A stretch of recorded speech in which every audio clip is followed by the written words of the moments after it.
মাহাদি ভাই, নির্বাচনী প্রচারণায় কি কি দেখছেন? ধানের শীষ, দাঁড়িপাল্লা, হাত পাখা, শাপলাকলি, হাঁসও তো দেখেছি, ওই যে রুমিন ফারহানার প্রিয় হাঁস।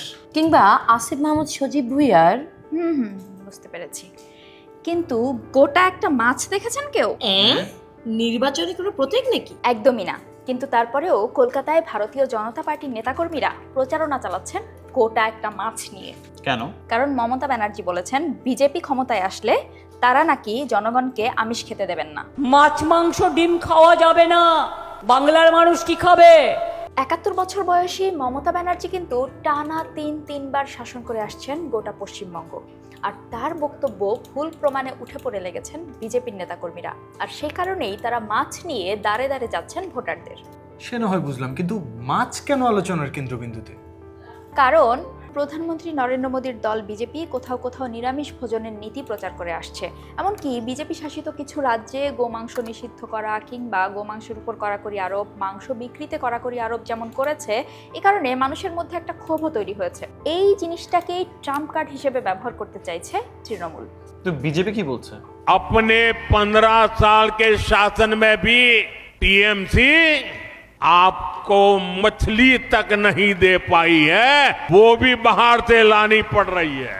আর এই বক্তব্যের পাল্টা জবাবও দিয়ে দিয়েছেন মমতা।